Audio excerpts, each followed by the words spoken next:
And we're live. Hi, everyone. Welcome back to Podcasters Unleashed. We are live today from France and London. We don't have a guest today, but today we're going to talk about a very important topic, political correctness. Is it a new form of ruling people in a nicer way? And we have seen that a lot of people nowadays are afraid of expressing their views because they are worried about how people are going to think about them, and they are worried about how others view them as representative of their social identity. And they feel inhibited and afraid to address even the most banal issues directly. So before going deep into the discussion, I would like to introduce my co-host. Victor, go ahead. Hi, everyone. This is Victor So here. I'm the host of the Diaspora Entrepreneurs podcast, where I have conversations with entrepreneurs or business owners who move from the core 9 to 5 towards having their own lifestyle of freedom. Over to you, Carla. Hi, and I'm Carla. I'm the host of the Wonder and Wellbeing podcast, which is all about education and wellbeing. Back to you, Howland. And I'm the host of the podcast, Women in Stories podcast. So you can catch the podcast on Spotify and all other podcast platforms. So we are waiting for your generous comments and likes, and so you can discuss with us this topic. And yeah, we just deep dive into it and maybe challenge our thinking about this topic. So the first thing I want to ask Carla, what do you think about political correctness, and what is the real definition of it? Okay, so definition of it loosely, it's a term used to describe language or ways of narrating or framing things, policies, measures, things like that. And it's all about avoiding offence or disadvantage to people or certain groups in society that may take offence or feel uncomfortable by the way that you framed things, basically. How do I feel about it? I feel like it's kind of, there's a thin line between political correctness and some other things like good manners or respect or equality. And I think sometimes they all overlap and they all get mixed together in this, especially in the times that we're living in now. But I think the hypersensitivity that we see and the illusion that we're making the world a better place by not saying certain things, even if they might be true, that is where I'm kind of like, I get a bit confused, I think, because of my age, maybe, and the era that I grew up in. Some of the things that are considered offensive now, I think, are not offensive, they're just true. And we have a problem maybe because of the idea of relativism in relation to right and wrong or good and bad or true and false. I think we live in an era where moral relativism is popular, postmodern world. And I think political correctness is one of the characteristics of a postmodern world, which I don't necessarily agree with. Okay, let's see what Victor thinks. What do you think about political correctness? I think I'll go just a little bit with Carla, but not entirely. I think political correctness, when it is what the world needs right now, because that is what people tend to, because of where our mental level is, right? Whereby if you say certain words, you might get easily cancelled. Like when you speak something that is true, when you speak something that is so on point, if you have a strong view about certain topics, you can't be miscrued or misunderstood to be someone who is not like polite, or someone who's just being a chauvinist, who wants to like shove things down your, I won't say throat, but who just want to like make you feel that this is the way to go. But the world that we're living right now, they love political correctness. I won't say they don't like it. They love it because they will say, oh no, I want you to give it to me straight, but no, you can't handle. I forgot who made that sentence that say, if you want the truth, but you can't handle the truth. Something like that. So, and we know one or two guys who stood up for something that were recently cancelled. Yeah, so because they were not politically correct. Yes. They were not viewed by the mainstream to be sensitive or to be in a certain way. So yes. Well, we can see now a lot of famous influencers and psychologists, and a lot of people are getting banned from Twitter. For example, Jordan Peterson got banned, and the other guy, I forgot his name, who talks about masculinity, and Andrew Tate, who got banned too. Do you think they didn't use that style of PC? Do you think that their way of expressing things is not as the media wants to let them? Not at all. The media wants everybody to be in line with their own agenda. So if you come and start raising dust, they'll be like, who are you again? You know, and you see, before COVID, I was really into Dan Pena. Yes. Yeah, who's like the godfather of, of giving it to you just the way it is. And it calls this generation sissies and men to be sissies and low snowflakes. Yes, snowflakes, yeah. So, and you like, okay. They say, oh, if Great Britain, if the West goes to war with Russia right now, the West will be crushed by Russia. Those kind of stuff. And I don't know if it was banned, but sometimes when you start having those kind of views, you get shadow banned by these algorithms. So you think they're seeing your post, but whereas nobody's actually seeing it, or you have limited visibility. I want to get back to Kara because there's an important question, actually. The relation between political correctness and the passive-aggressive style. So do you think there is a relationship between the two? I think to a certain degree, yes. And what I would think is the relationship. I grew up in Britain. I spent most of my life in Britain. And one of the things I've noticed, mainly after coming back, actually, I spent 8 years living in the Arab world, and then I came back to the UK. And it was only then that I really fully understood the concept of passive aggressive, because I actually saw it. Whereas before I didn't see it. It wasn't as obvious to me that there is a clear passive aggressive style that's used, particularly with educated people. And it's like they're being rude, but they're being rude in an educated way. And I think sometimes that is seen as politically correct because it's not aggressive. But if you match that with aggressive, less polite, less educated truth, you'll be the one that's seen as being rude, or you'll be the one that's politically incorrect. But actually, they were much ruder in the first place. But because they'd said it in a way that was educated or sophisticated and acceptable by the mainstream or by the dominant culture, then it's acceptable.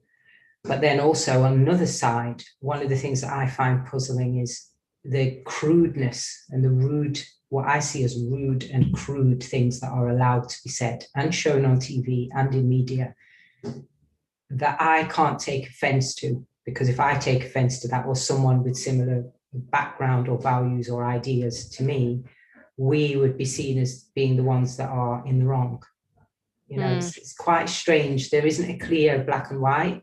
It's mostly gray areas, and it's all about if you step on the toes of the wrong people, and there are certain hot topics or hot buttons that you can't push.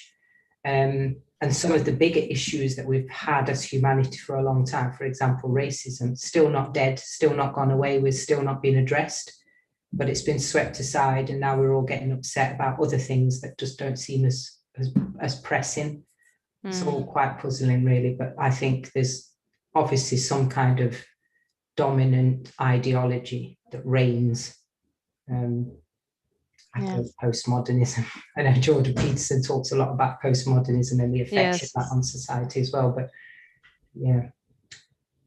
And actually, it's very interesting because what you said in the beginning about people being rude in a polite way, you see that a lot in the corporate jobs and in society where there's a hierarchy structure, where if someone said something rude directed to you, you're going to rebel against it. But if someone said rude in a polite way, you don't know how to react.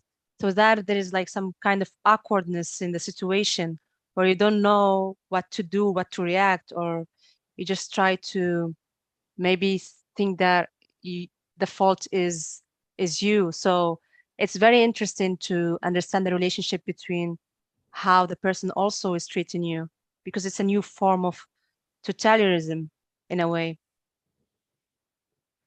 Yeah, I think the more you understand the culture, the more you can deal with it quite often. So I grew up, I didn't really like the concept of class, but I'll use it just for the purpose of the point I'm trying to make. I grew up in what would be called the lower or the working class, meaning I grew up on a council estate. I grew up in a low income family I grew up in an immigrant family. So these are all the terms that are used to describe people that come from my kind of background. I was educated by the state for free, basically, in the UK. And I'm not considered as a high class person for whatever reason. That's just the way the culture works. But I have spent a long period of my life around people of different classes and backgrounds because I was a teacher. I went and qualified and trained and worked in the UK, teaching children in the UK and overseas. And so that gave me access to people of different backgrounds, different cultures, different classes, as it were, different income levels. And I soon realized there was no difference between me and them when it came to education level, when it came to behavior, when it came to class, as in class in the character, rather than class defined by the family income. And actually, if I'm honest, there was more class in my behavior quite often than there was from some of my peers who would have been seen as having a higher class in society simply because of either their background or their color or their income, family income level. And I've kind of come to the conclusion that class really is about your behavior. That's what puts you in a different class, and it doesn't make you better than someone, but that's really the separation. And so when people try to insult me based on my background or my color, which happens a lot, despite the fact that I might be fair, I get it, but I get it in a passive aggressive way. I'm quite able to match them without turning hood, which is a way I would say, I can turn hood if you want me to, because I come from that kind of background and I can switch very quickly back to that. But I choose not to. But quite often it's the only language that some people will listen to. Yes. And you find yourself having to switch on them and be like, hey, don't try me, because you don't know where I'm coming from. There's another side to me that you're not going to like. So yeah, it's a battle, actually. It is an ongoing battle. And I think it exists in every society, and it exists for everyone in different capacities. For some people, it has nothing to do with race, color, background, or anything like that. It's all class. Like in some societies, I know, Victor, you could probably back this up or elaborate more. In a society where everybody's skin color is the same, this political correctness or these kind of funny ways of insulting people maybe aren't based on color, they're based on economics, or they're based on religion, based on tribe, based on so many. Yeah, even within the family as well. Even within the family as well, it still happens. So there are ways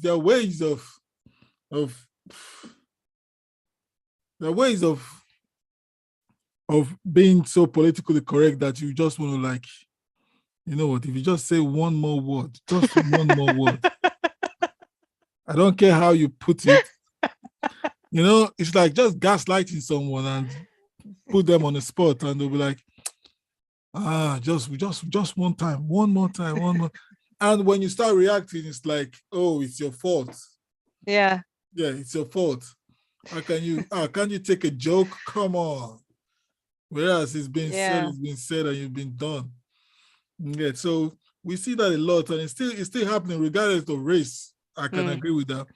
Even from Nigeria, where we have so many tribes, so many, we kind of look at the Fulanis in Nigeria. they kind of look at themselves to be, because Nigeria will like, sometimes it's in the psyche, I don't know, anything that is foreign, we kind of like it, we kind of embrace it. So the Fulanese, we look them to be more of the Sahel region in Africa, and they're like coming down, and we're like, okay. But when we see the ones that are actually begging on the street, like, so in a subtle way, I don't know if we do that sometimes out of passing, but to be quite honest, it's not, if you're in the receiving end, it's not really nice. Yeah. So do you think, guys, tolerance is nearly hard to adapt these days? Yeah. Yes. Because of, I was reading this book on the weekend, Skin in the Game by Nassim Talib. Yeah. So it's the radical few that actually changes things. So this cancel culture that we see going on, this intolerance that we see, it is actually the radical few who could like stand up and just like, nah, I won't take this, I won't take this, I won't take this. These are the ones who actually change things in the society. They made mention of a college professor who was sacked because of one single parent mom. Because she said she was writing because she said, no, I don't want, there was a scandal against the professor that the professor was involved in. And she said she would not stand for her son to be taught by the professor. And she kept writing, and she was so like adamant for, and all of a sudden the guy was sacked. So the level of intolerance is like, you think it's everyone that is really pissed off at smoking in public or smoking in a public place. No, most of the time we don't really care. You think it's everyone that when you hear a swear word on TV, you think, oh, it affects everyone. No. Most times people don't care. But it is just that few that is pushing some kind of agendas that we like. It seems they are robots, but they just keep pushing and pushing and pushing and pushing, and all of a sudden it gives way. So the level of tolerance these days, it is, to me, because of the impact, I would say is very low. Okay.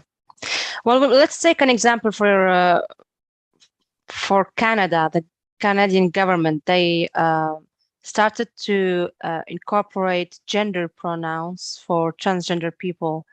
And Jordan Peterson talks about it, and he got a letter from the university to not talk about this kind of stuff.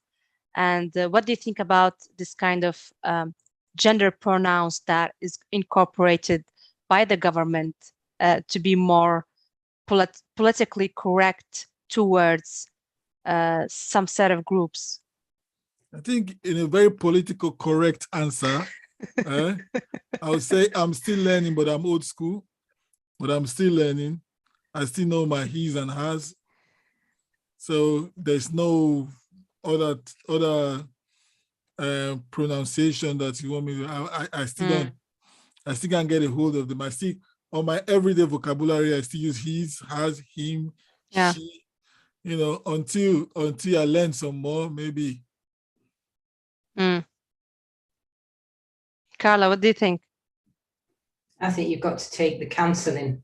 There has to be a limit where you have to take the cancelling and just take it on the chin, because it is getting ridiculous, and it is getting to the point where we have to say, well, what would it be next? If we keep saying yes to silly things, where would the silliness go? And I will take it back to one silly thing that it wasn't silly for a lot of people, that people said yes to many, many years ago, and that's racism. I will say it again, it's not gone away. It has not gone away. Anyone who does not fit in a group based on their color or their background or their religion is still to this day suffering as a result of something that they have no choice over. You have no choice what color your skin is when you're born, what tribe you're born into, what ethnic group you're born into. Mm. Yet all around the world, in different guises, different shapes and forms, people are made to feel like that is something that they can fix. Somehow. The characteristics associated with that can be fixed. And if you would just fix it, then you'll be acceptable. That has not been addressed by societies worldwide, globally. Yet we've moved on to silly things like accepting people that want to change their his and her to something else. I'm puzzled by this every single day, because it's like we're ignoring a huge elephant in the room and concentrating on a tiny little ant. It's just ridiculous. And so I think if anyone points it out as ridiculous and as a result of that gets cancelled, we get cancelled. Cancel me. I'm good with it. Actually, it's interesting what you said, because looking at us now, we come from different backgrounds, different religious beliefs, and we talk about a lot of topics that is not politically correct over the past 2 years. I want to ask you both, because sometimes I feel like my freedom of thoughts is restricted, and every time people want to get to know me, or I think that there is some kind of stop when I talk about my belief system or my religion or when I'm coming from, they say that they are very liberal, but at the end, they don't really accept or listen. So do you guys have experienced some kind of restriction freedom of thoughts in some situations? I think from my own personal development, I would say, or the more I seek to be more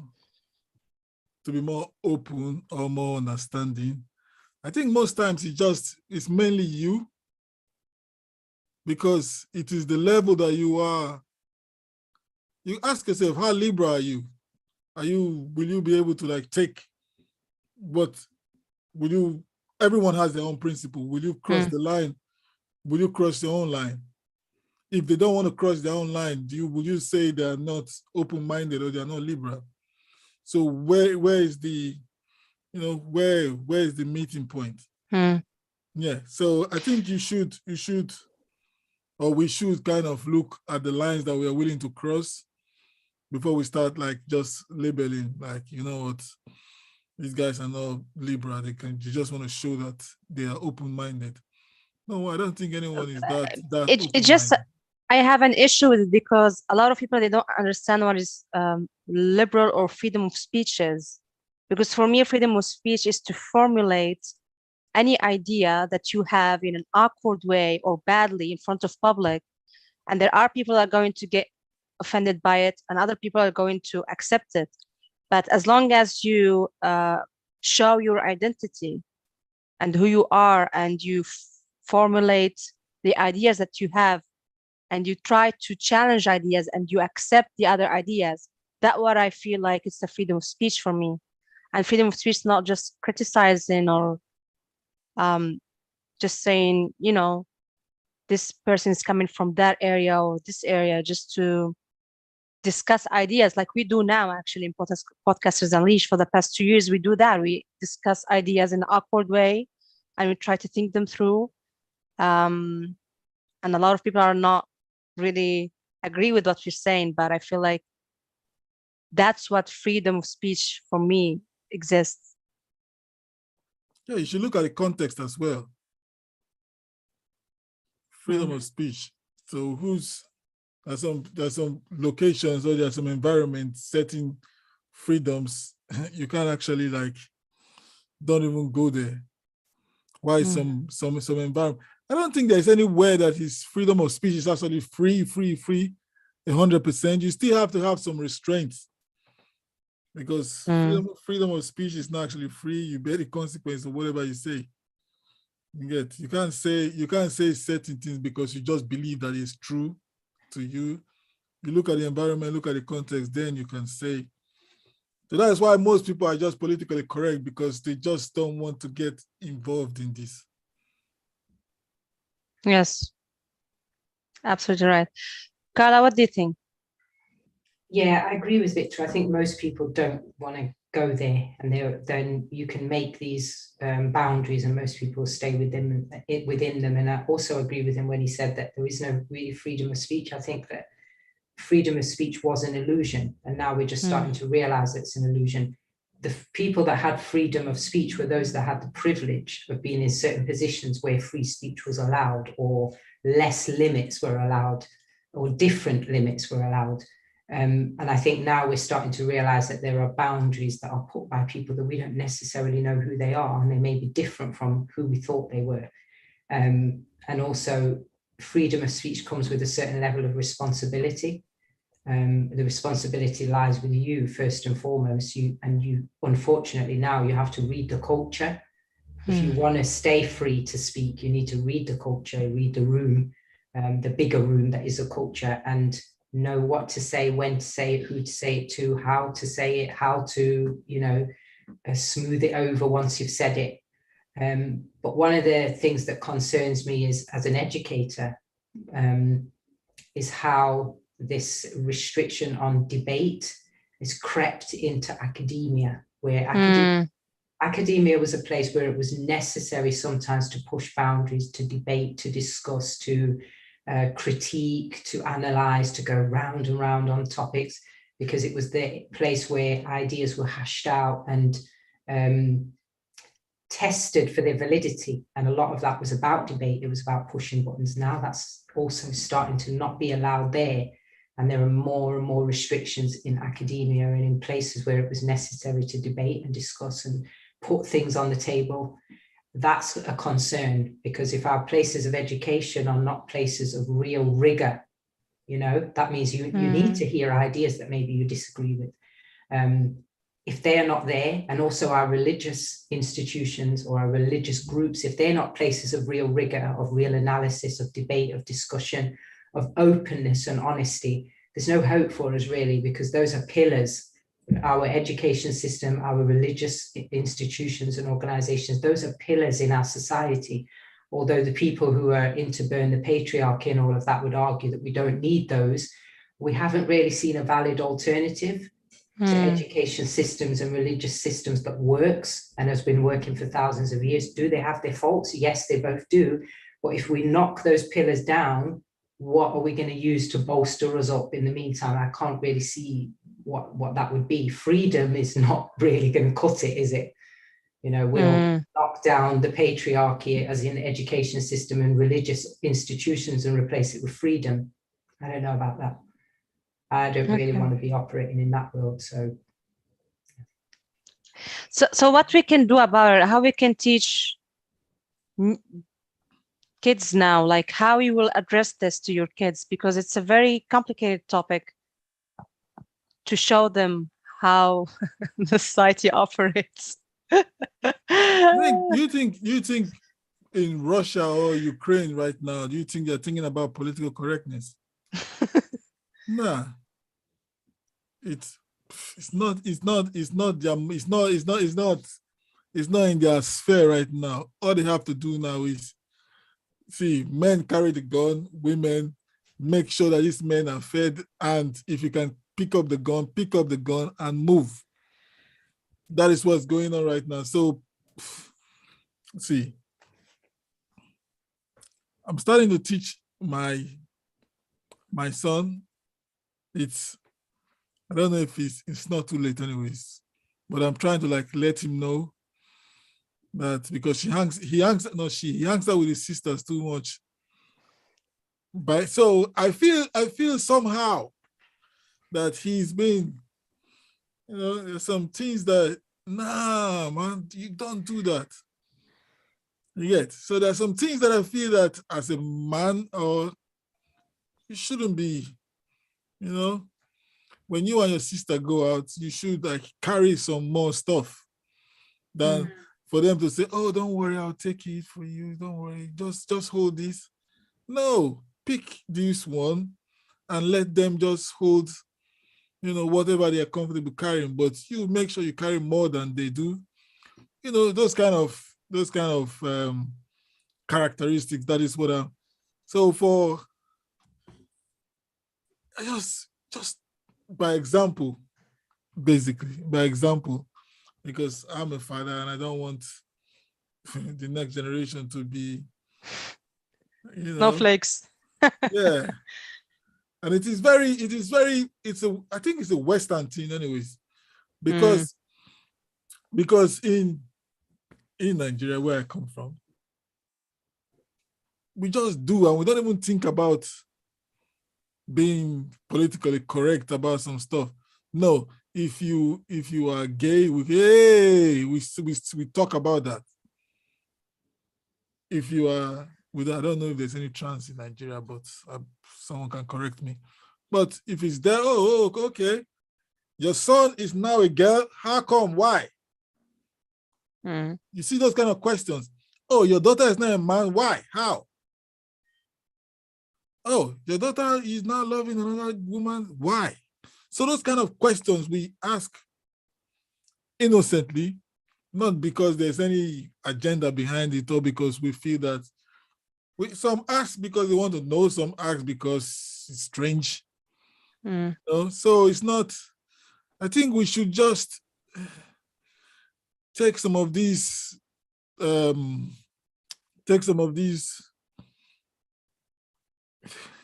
attributes that have been thrown around, taking with a pinch of salt, and don't allow it seep too much into your own home or sphere of influence, if I should use that word. Yeah. Actually, I saw a very good definition of political correctness to a British journalist. He said it's to stop people speaking freely. It's often used by one politician or someone from other belief sets to attack another person, which is totally true because political correctness comes from, I think, from politicians first. They are the ones who created that kind of political correctness to debate with other politicians and to be rude in in some way. So it just expands in the whole society, in the corporate world too. What can we do about it as individuals? Like how we can still have freedom of speech and not fall into the trap of being politically correct? Is there a way, or? I think there is, but it's not a way that you can get everything the way you want it. I think this is one of the main challenges that maybe we're facing going forward as a humanity, is that every choice you make has an outcome, and you can't choose one thing and expect the outcome that would be matching to the opposite action. So if the dominant ideology of the societies is a particular one, and you speak against that, there is a consequence to that, and you have to be willing to accept the consequence, or you have to have some kind of remedial measure in place to offset any disadvantage that consequence is going to bring to you. For example, if you're a broadcaster and you're using mainstream platforms, which some of the alternatives now appear to have gone mainstream. So if you are going to broadcast your ideas on there, but they don't match with the dominant ideology, expect to be deplatformed. If you believe that your message is so important that it needs to still reach people, you need to have a backup plan for when you get deplatformed. You can't rely on those sources to get your message out there. And those who truly believe their message is important always do that. They always have done. This is not new. Books used to be burned before social media was deplatforming people. Books were burned. Even books like the Bible, in certain countries, they've tried to ban it. They've tried to burn it, destroy it. They've done it with many other books as well. In the days where people were spreading civil rights by posters and pamphlets and stuff, they were beaten up and their pamphlets were taken off them. It's the same. And they had to have a backup plan to figure out how they were still going to get that message out there. And we see that, we've seen that all around the world, places of religion being burned down, people being persecuted. It's a natural consequence of speaking, going against the narrative and against the status quo. You have to either accept it or have a backup plan.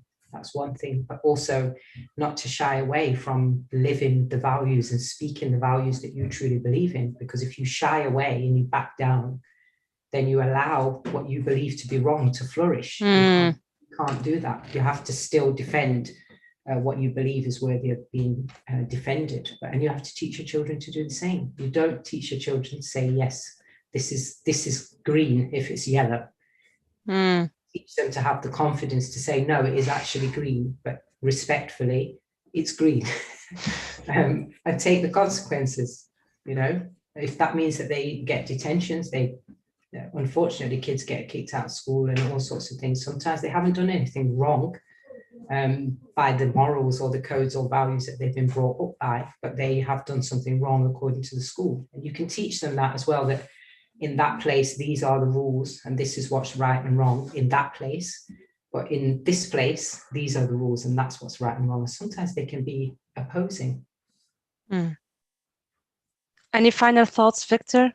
And that can be classified as political correctness, because you want to say something that the teacher would want to hear, and be a little bit, I don't know, be a little bit more slimy in the way you say stuff to authorities, and you say the right words to them, and I'm like, okay. But whereas you're not being true, because that's not the values that you were brought up with, and I just feel we have so much reality going forward. We need to define the type of reality we need to see going forward. It is going to be... I think there's time and place as well. Time and place makes a difference. Yeah. So there are some things that are appropriate to say in a certain time and place and maybe not in another. Sometimes you might need to say something, but you just hold off until a more appropriate time, or until you have the right platform to do so. I know a lot of broadcasters, for example, are setting up their own platforms now, their own media, their own video channels in places where they can't, be taken down or banned and things like that. But you can also teach that to your kids, right in the middle of a lesson in front of all the other students where it's going to embarrass your teacher is probably not the place to tell them that what they're teaching in the curriculum is false, even if it is.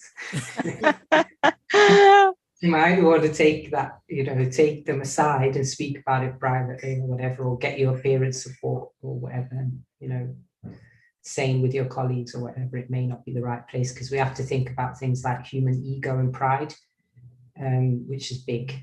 The human ego can get really massive and it can really crowd out a lot of truth and progress. So if you're going up against ego, you have to be careful. Absolutely.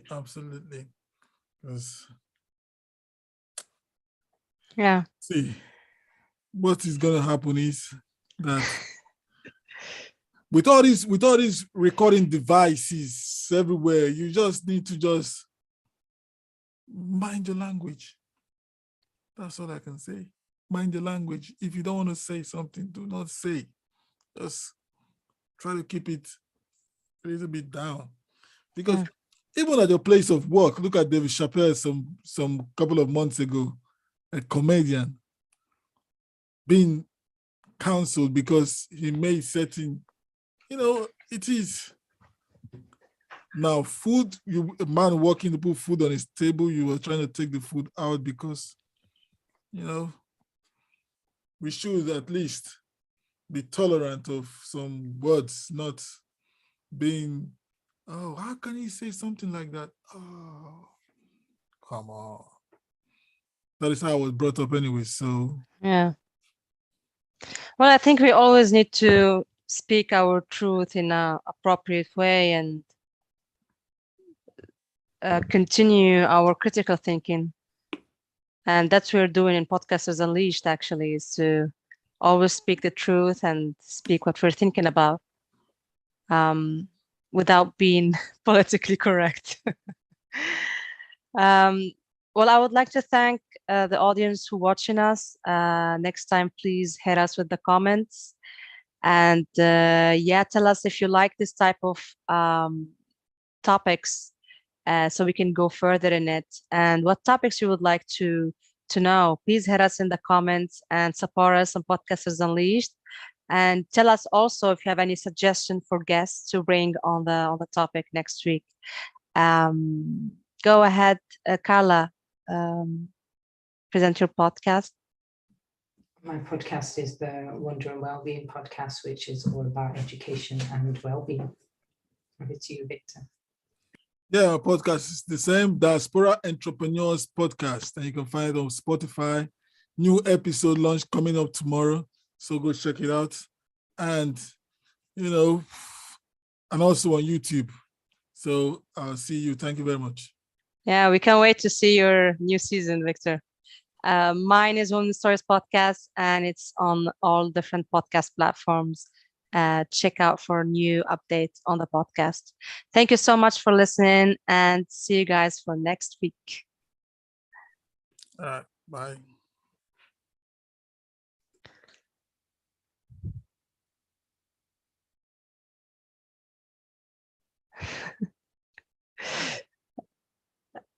Yes, well, I think we're